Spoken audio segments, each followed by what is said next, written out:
Hello everyone, this is Reshmi Chakraborty from the New Indian Express, and today we have Mr. Kailash Satyarthi, Nobel Laureate, with us. Hello, sir. Hello. What brings you to Hyderabad this time? This time we are launching my new book. This is the South Indian launch of Karuna, The Power of Compassion. Right. If you can tell me more about your book, Karuna. So this book brings altogether new perspective and thoughts about, or new approach about compassion or Karuna. Right. Normally people think that compassion or Karuna is a soft emotion. It's a value or a virtue. It's a feeling or emotion. Karuna is like empathy, sympathy, kindness, benevolence, mercy, etc., etc. But in this book, I have challenged this centuries-old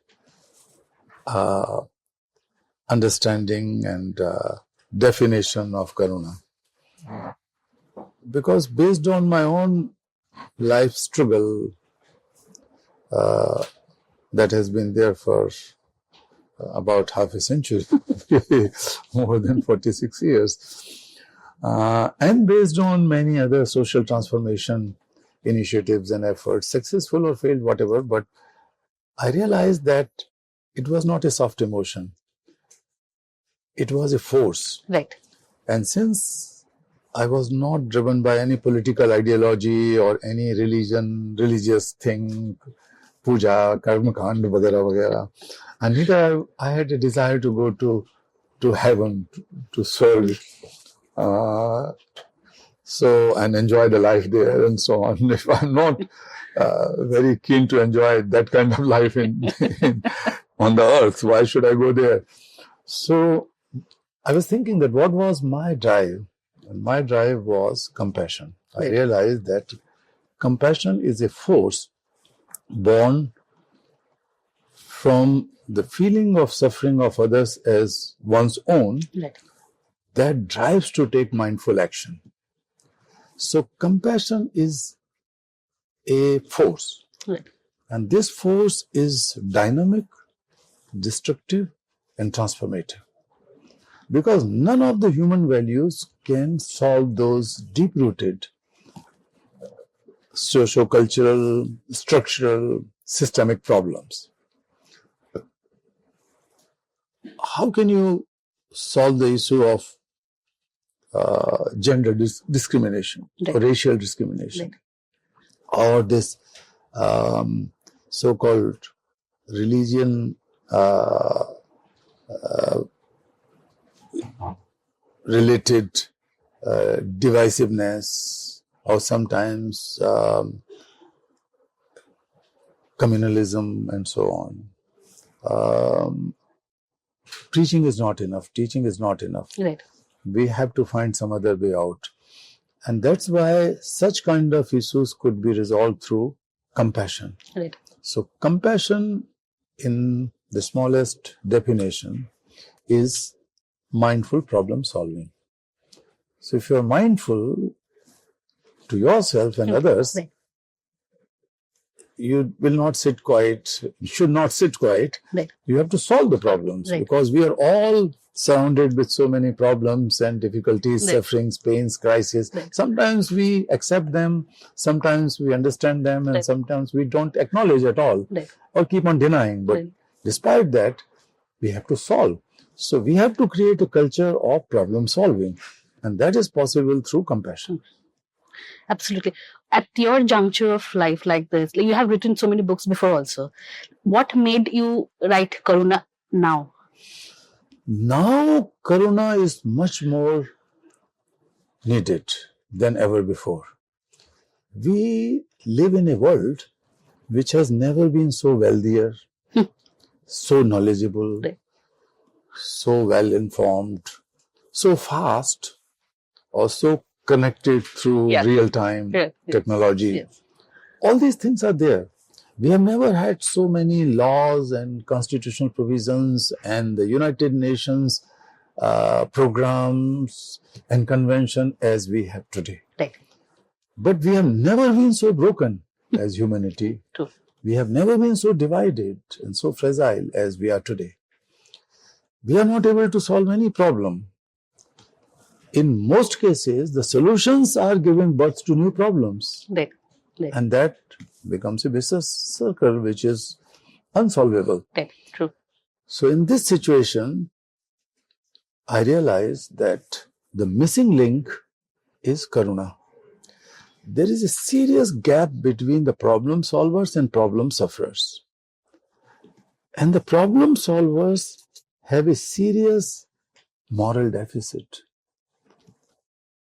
Deficit in moral responsibility, deficit in moral accountability, and deficit in moral compass. Right.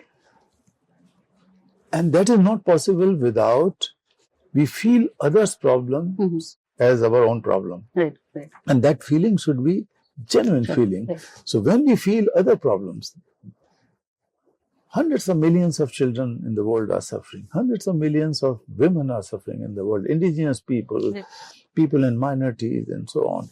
So that is why that kind of awareness about others' problem in our vicinity or in the world, that awareness has to be there. True. And we are becoming so self-centric that we are not even aware of our own problems, how we are going to be prepare ourselves to other problems, knowledge. And the second thing is connectedness. So we have to have genuine connectedness. 1 out of 6 people in the world are suffering from loneliness, according to United Nations, WHO's report. And that is so serious. Yes. And that loneliness is becoming a kind of epidemic that is leading to depression, anxieties, suicidal tendencies everywhere in the world, insecurities. And that's why I strongly feel that the only way out to connect this, bringing that connectedness back with yourself and with your surroundings, is compassion. And the third thing is feeling, and fourth thing is action. So awareness, connectedness, feeling, and action. That makes the full, circle to define compassion. And for me, compassion has to be determined through 4 things: justice, equality, peace, and sustainability. So if we have to achieve this, we have to accomplish that, then we have to have that kind of force of compassion. So do you think like compassion can be taught, or it's something that has to be imbibed from within? We are all born with compassion. Compassion is innate power. So we are blessed with consciousness and compassion. Unfortunately, our mind drives us through consciousness and our heart remains slow, and then our education, our upbringing, and the whole ecosystem keeps on adding up new layers on compassion part. So we lose track on it. Now we have to ignite compassion, and we can ignite compassion through several ways, because that is already there. We have to dig it out and activate it. So experiential learning, exposure, some training of accepting, challenging, solving them, some service project. So these kind of things have volunteering that can help in igniting compassion. Right. And of course, there should be some audiovisual training measures. So we started working on it, and we have seen good results. And that is the reason I have brought a new idea of CQ. So people know about IQ and then EQ recently. Yeah. So you can measure the intelligence, you can measure emotions, Yeah. but they are very individualistic. Right. They can either feel you happy and pride that you have higher IQ, and if your brother or sister does not have that level of IQ, then there would be some discrimination or that kind of some kind of envy in the family itself. So these discriminatory practices and measurements may not work. Of course, EQ is something which is normally used for raising your productivity or corporate profit. Actually, that is born from that kind of perspective, that kind of thought. But since compassion is already there, so we can measure the level of compassion at a given point of time, and then through all those activities, we can enhance that level. Right. So I will tell you that in coming years, just wait for 2 or 3 years, most of the boys and girls, young people, if they wanted to find a partner, that could be a living partner, that could be the marriage partner, Any sort of partner. any sort of partnership, they will examine, they will cleverly find out the level of compassion. So that is CQ. So CQ would be a major factor in making such decisions. And so is in the jobs. Right. Job givers will also measure the CQ of someone and then find whether the CQ could be enhanced. So on the basis of that, jobs will be given. So that is going to be the new game changer in decision making in personal life as well as in the professional life. Wonderful. So while writing Karuna, were there any particular challenges that you faced, or writing the chapters? Anything that you faced while writing the book? So the book is basically written on the basis of my life experience, the life experiences of many of the children who were the survivors of slavery and trafficking and so on, and their parents. I observed them very carefully. My own activists, 3 of them have lost their lives. One was shot dead, but one beaten to death, and one also passed away while struggling for freedom of children. So I studied carefully what was their mental, psychological, spiritual state to go in that direction. And similarly, other leaders. And I arrived to that conclusion that all the religions in the world, they are born out of compassion. Very true. And all the revolutions, we may or not may agree with their approach, but they were also, all the revolutions were born out of the spark of compassion. And so is all the transformative initiatives in the world, which brought change in the society. Because somebody has felt the suffering of other people as their own suffering, and they did not sit quiet, or they were not overwhelmed and then, drawn into that suffering, being empathetic. So they were not empathetic people. They were clearly compassionate leaders. Right. So the spark of all the change for better in the world is compassion. You have, in your overall so many years of journey as a human rights activist, you have heard so many stories of people suffering, being children, be it women, or be it anyone. How do you keep your, mental health, if I may say, in check? So I'm compassionate. So how does it not affect you? This is the power of compassion, because if you are empathetic, empathy has a danger, because there is something called empathy fatigue. Mm-hmm. So if you feel the suffering of others so deeply, right, then there is a danger that you could merge into it. You could be overwhelmed with that. Right. And then you feel lost, you feel sad, then you say you're depressed, and then defeated. Because how much suffering you can hold in one body or one heart or one mind. And it's not the suffering of human beings. Planet is suffering. Rivers, mountains, all of them are air, water, suffering. Right. We have to feel suffering for them also. Their suffering is our suffering. Yes. So, empathy, kindness won't work. What will work is compassion, because you live with a force. Right. And when this force comes, then the courage comes.